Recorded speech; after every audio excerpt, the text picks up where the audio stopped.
Good morning, everyone, and welcome to the CAD Quality Exchange Call. My name is Michelle, and I'll be your moderator for today. Feel free to ask questions throughout the presentation by typing them into the Q&A box on the right-hand side of your screen, or by dialing *6 to unmute your line. The slides and recording to this presentation will be sent to you within 1 to 2 weeks. I would now like to turn our presentation over to our Senior Director, Lonnie. Lonnie, the floor is yours. Good morning, everyone. Michelle, would you be able to confirm you can hear me okay? Yes, Lonnie, I can hear you. Thank you. I'm Lonnie Den. I am Regional Vice President of Quality and Systems Improvement and Mission Lifeline for the Southwest Affiliate. We hold these quarterly quality exchange sessions.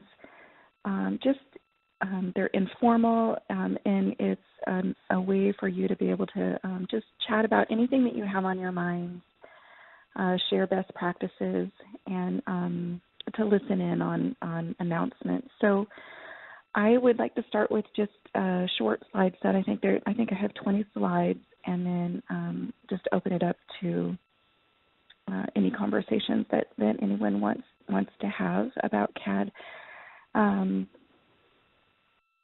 Get started. Okay, so we're going to just cover some important dates and some important events, and we're going to talk about a couple of new measures and new data elements. So award season. We have been evaluating data and making sure that all hospitals are eligible for awards will receive them. We hope to announce Mission Lifeline STEMI and NSTEMI awards in May, which it's now May, so this month or next month. So I really should have put May or June, but you should hear sometime soon by email from your director, the director in your area, if you met award status. And then the U.S. News & World Report is published in the summer. It's released in July or August, and it will include the gold and silver recognized hospitals. And what's nice about that is it's not only a paper version, but it's also, we have an electronic version as well. So a lot of people like that. You can just pop on and see your award in that way.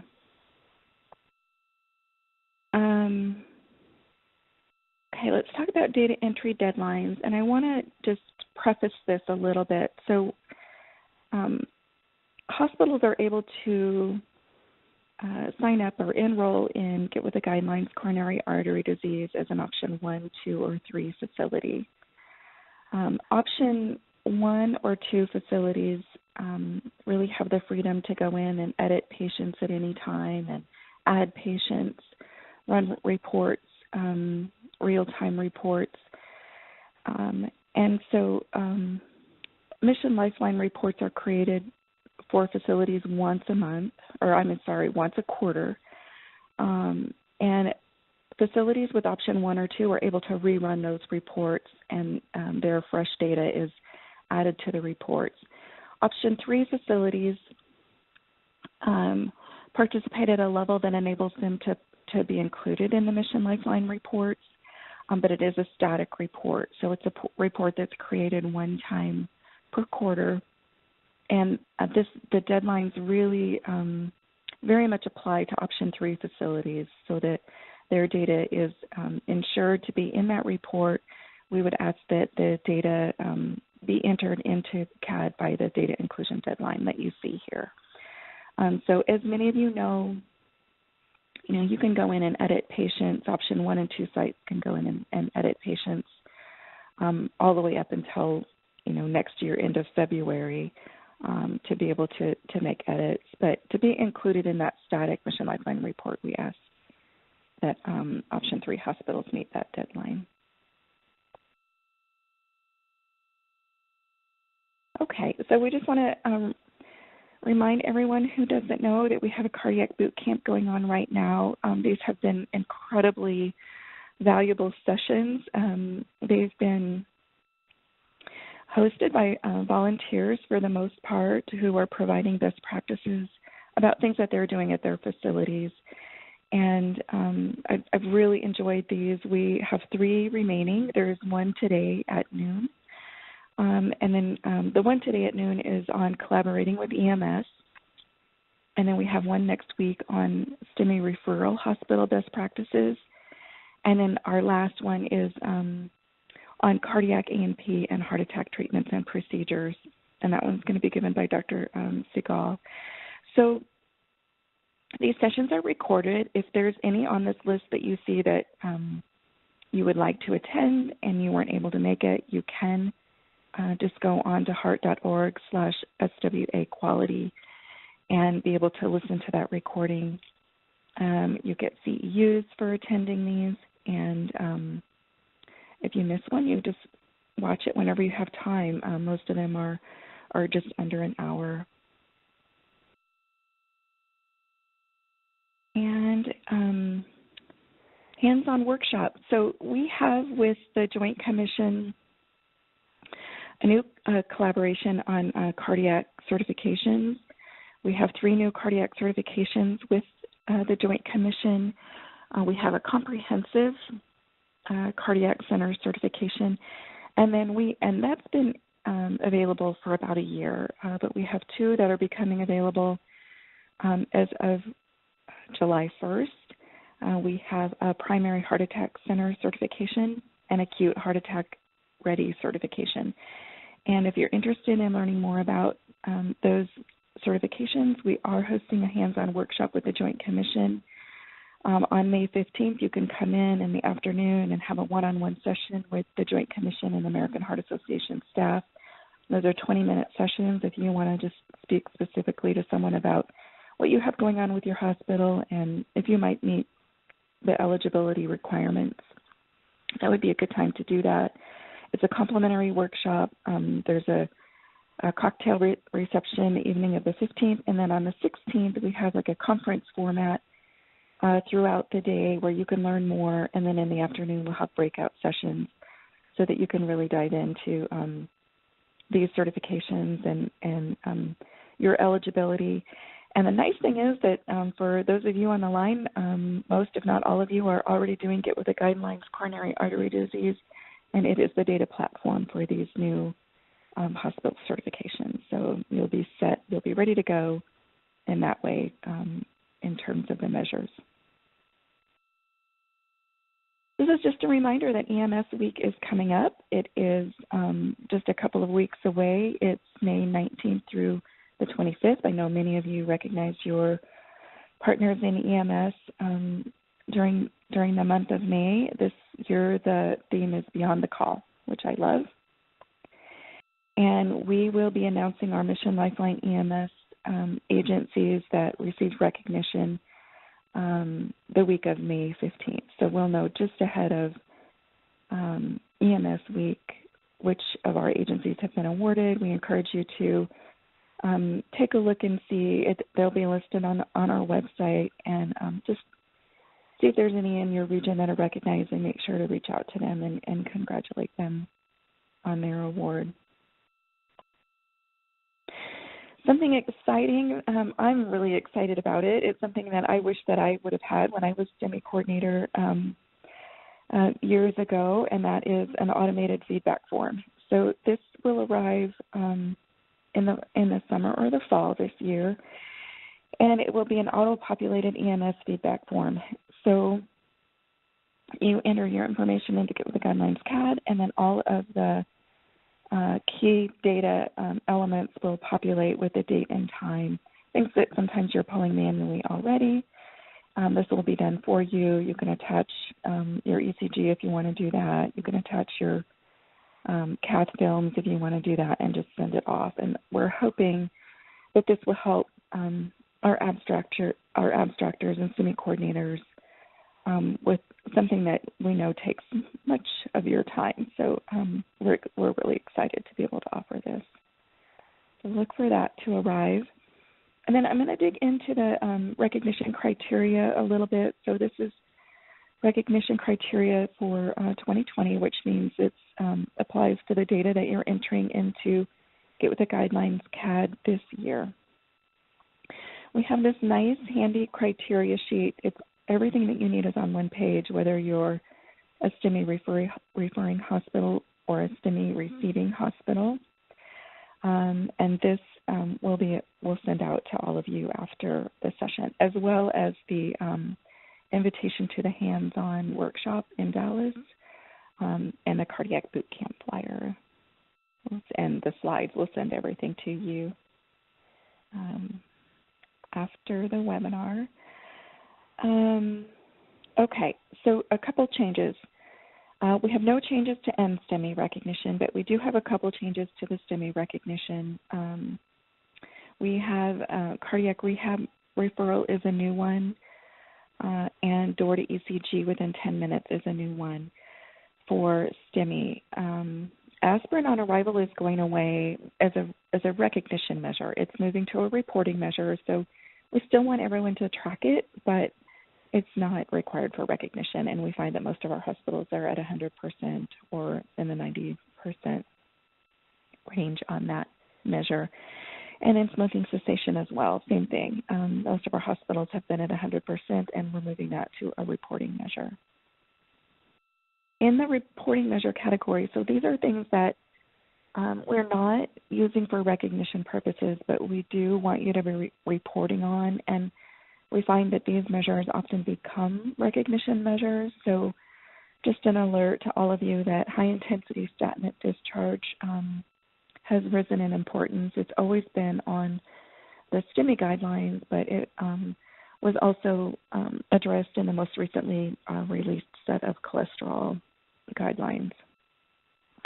And then for transfer patients, the 120-minute goal is being extended to that first medical contact with EMS agencies before arrival at that first facility. That's being added as a reporting measure. And then referring hospital door in, door out goal being lowered from 45 minutes to 30 minutes as a reporting measure only. The recognition measure will stand at 45 minutes, but the 30 minutes is going to become just a reporting measure. Cardiac rehab referral. This is something that we hope that our hospitals will be able to meet at the 75% level. We do have a new exclusion for this measure that I will go over. And if you find that you are not meeting the cardiac rehab referral measure this year so far, if you are meeting it, I wouldn't do anything. But if you are not meeting that measure at 75%, you can go back to January 1st of this year, patients with discharge dates of January 1st and beyond. You can edit those patients and use that new exclusion criteria that we have added to the CAD data collection form. And I'd love to discuss any best practices that any of you all are implementing in your facilities to meet this measure, because this is something that we find hospitals are struggling with. Here's that new exclusion criteria. So do you see that in the drop-down now we have a new one in there, and it's if you click that the patient, was patient referred to cardiac rehab, you have, the ones that were there before are their referral was documented, or there was no medical reason, or there was a medical reason for not ordering it, healthcare system reason, but the patient-oriented reason is now there as well. And what that means is if that patient refers or declines the referral, which, if the patient refuses to attend, we don't want to, we don't want to ding the hospital if the patient is not interested in attending, but it's been offered to them. And if they've been discharged to a long-term nursing facility, that's also a reason to select patient reason or preference. Another measure that has been added, the door to ECG within 10 minutes. For those of you that have been in this for a while, you remember when this was a CMS measure, We used to have to publicly report this for our heart attack patients. That went away with CMS, and we see that this is something that hospitals have continued to struggle with, especially when those patients present with atypical symptoms. We want hospitals achieving this measure at 85%. And here again, I would love to hear from any of you on best practices at your facility for meeting this measure, because like I say, this is one that we're seeing hospitals fall short on. Some hospitals are implementing things like a 12-lead ECG protocol. This is one that we use in the Austin region. It's a screening protocol. It's pretty much a nose to navel. If the patient comes in with any symptoms, nose to navel, they get a 12-lead ECG. And when in doubt, the 12-lead ECG is performed, and you can see the criteria here. Some of our hospitals just post this right in their triage bay or the ED triage area of their facilities. And we can share this one with you as well. Here you can see for those of you who want to start monitoring these measures, just we want you to know that when you go into your measure reports, under the operational report section, you can click on the STEMI Receiving Center Achievement Measures to get all of the current recognition measures. The quality measure, you want to check if you're tracking your transfer patients. That's a plus measure. Hi, Lonnie. Yep. We're having a little trouble hearing you. I hear you keep going in and out. There we go. A little bit better. Okay. It's better now. Okay. Thank you. Perfect. So the measure reports in the operational report section, you're going to want to click STEMI Receiving Center Achievement Measures to get all of the achievement measures that were in play last year. And then you're going to want to check the quality measure to get the transfer measure.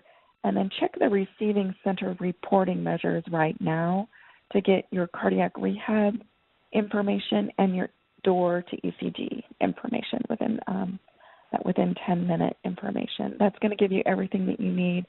These will all move up into the achievement measure section soon, but for now, you can get to them. Just go into the reporting measure section. Okay, additional data elements. Was the patient enrolled in a clinical trial during hospitalization? We want the systolic blood pressure on first medical contact. That's the earliest blood pressure you have. We want the initial troponin value, and then whether statin was prescribed at discharge, the medication and the dosage. And then you don't have to worry about, you're going to see statin level of intensity. That's going to auto-populate for you. So if you have selected atorvastatin, which is Lipitor 40 or 80, or if you have selected rosuvastatin, which is Crestor 20 or 40, it's going to auto-populate the statin, the high-intensity statin level for you. You don't need to worry about that. And then there's a new area where you can select whether there was a non-system reason for not prescribing a high-intensity statin medication. And then we have added that new PCSK9 inhibitor, and that's the one that really works on the LDL cholesterol, lowering the LDL cholesterol. We want you to know some of you are uploading your data from other sources into CAD, and we want you to know that we are working on, for those of you who are downloading from version 3 of Chispine MI, we are working on a solution for you to be able to take that data and upload it into CAD. So more to come on that, but we do want you to be aware that the process and the data elements changed when version 3 came about, and we are working on a solution for those of you that are taking that information and pulling it over into CAD. Okay, I am going to stop there and just open it up for questions. You can type questions into the chat box, but you can also just come off mute by hitting *6 to unmute your line and I would love to hear from anyone who has had success with either of those two measures, either the cardiac rehab measure, meeting that at 75% for your facility. How did you go about it? What did you do to implement processes to make sure that gets ordered on all of your patients? And then also that door to ECG within 10 minutes. Anyone who's had success with that measure, and what are you doing at your facility to meet that?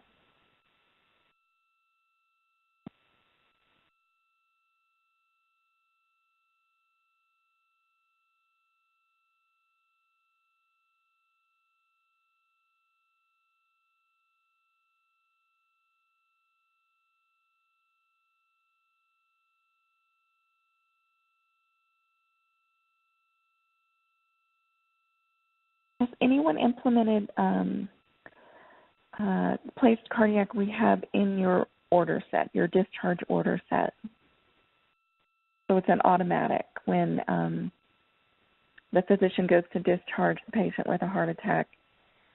Cardiac rehab is kind of like they can't pass go unless they select cardiac rehab. Has anyone done that?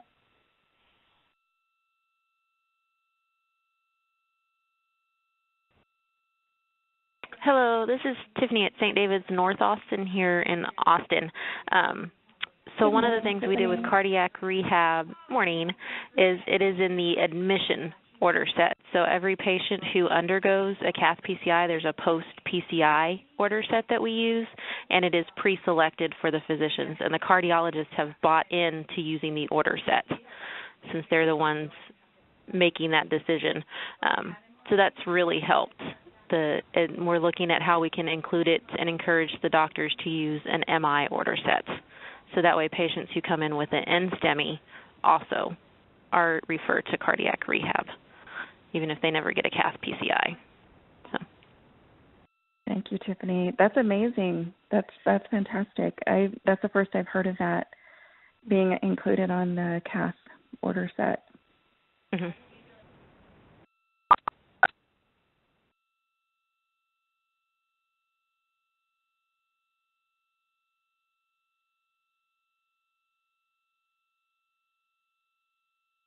And door to ECG, either measure, cardiac rehab or door to ECG, what are people doing to try to meet that goal of 10 minutes?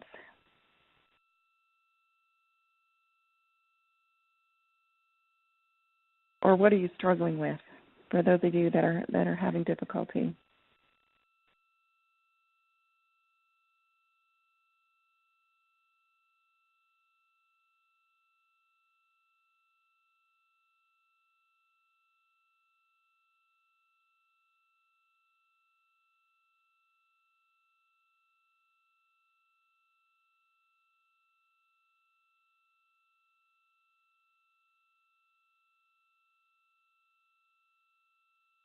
Okay, no comments or questions. It looks like from those of you on the phone, if you want to join the conversation, select *6 to unmute your lines. I think we have a question in the chat window. Let me look at that.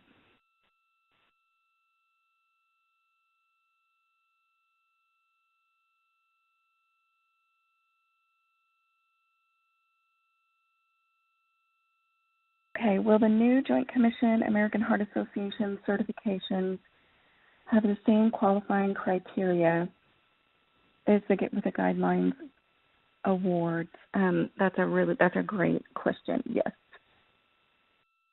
Yes, they do. They match up really nicely with award criteria. That's a great question. And someone making the comment that they're struggling with meeting that ECG within 10 minutes for their atypical signs, the patients that arrive with atypical signs and symptoms. Thank you for that.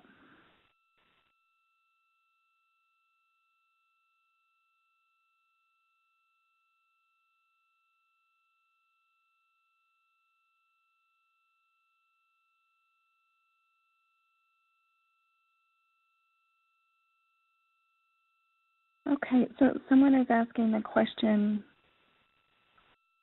I understand you are working on a plan for uploading from the chest pain MI 3.0, and that is great.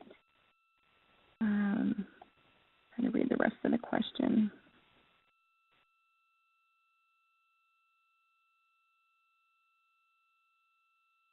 Will you be extending the deadline for, will you be offering an extension for upload data for first quarter's data while they are working on issues? Yeah, we have heard that NCDR is struggling with quarter one and have had some issues with getting the data in there. And we do have that question out to our National Center representatives. We know that's something that our hospitals are struggling with. For those hospitals that are option 1 or option 2 facilities, it won't be an issue. That Mission Lifeline report, regional report, can be run at any time, and the data will be, fresh data will be uploaded into it. But we realize we have some option 3 hospitals that are somewhat limited, and they're just included in that snapshot. And so I just know that we do have that question, and we have some hospitals that are in that same situation, and we'll let you know. More to come on that.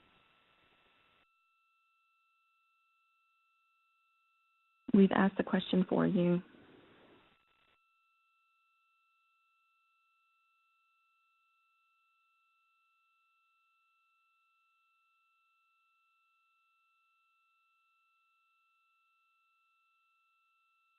Okay, so just retaining ED admission clerks, retraining, someone typed a suggestion of retraining the ED admission clerks on atypical signs and symptoms of MI. Yeah, that is a great suggestion. They're your front line typically when it comes to that, getting that 12-lead ECG, so making sure they're trained to know who they need to do the 12-lead ECG on, and to be aware of, especially aware of those patients that are coming in with atypical signs and symptoms. Somebody asked me the other day, should we just do a 12-lead on everyone who comes into the ED? Like that's what's necessary to catch all those patients with atypical symptoms. And then someone also suggested retraining the ED nurses as well, and making sure that there's designated ECG machines in the emergency department and in a designated spot, so that you're not having to search for it. And that is sometimes still a problem where the ECG machine is being used elsewhere and it's not readily available. So having one dedicated in the emergency department, make sure everybody puts that back in the same spot so you can get at it quickly. Thank you. I hope I'm catching all these that are being We do have another question, Lonnie. Okay. Will the current TJC chain pain accreditation be replaced with PHAC?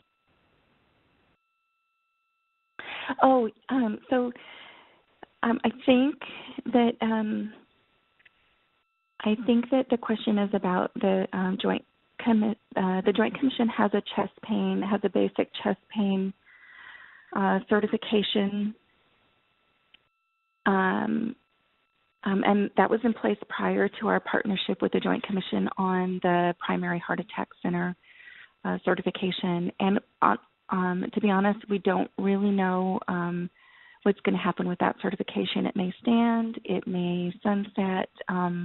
We're not really sure, and we will let you know as soon as we hear what's happening in that way. I don't know if that's going to be discussed in a couple of weeks during the hands-on session in Dallas. We can ask for the Joint Commission to provide any updates on that if they have any.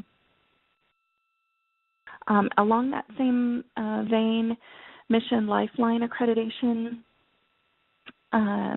We have many Mission Lifeline accredited hospitals. Some of you on the line have a Mission Lifeline accreditation. That will transition into PHAC. So for those that are pursuing PHAC, you'll notice that many of the standards are the same, if not very similar to our Mission Lifeline accreditation. And for those hospitals that are already accredited, they will be able to, kind of co-brand and transition into PHAC. But Mission Lifeline accreditation applications for that accreditation will no longer be accepted after July 1st. Actually, the deadline has passed for that accreditation, for applications for that accreditation. Is there anything else that I'm missing in the chat window? For some reason, I can only see just a few lines at a time. I'm trying to scroll through. Are any comments or questions from anyone on the line?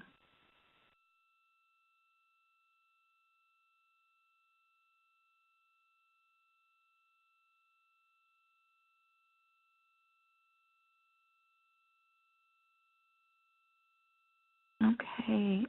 Please know that you can email us at any time with questions. If you think of something after this session, we're always available, and we'll send this slide set out to you and the documents that were included in the slide so that you have those available to you. Michelle, anything else before we close out?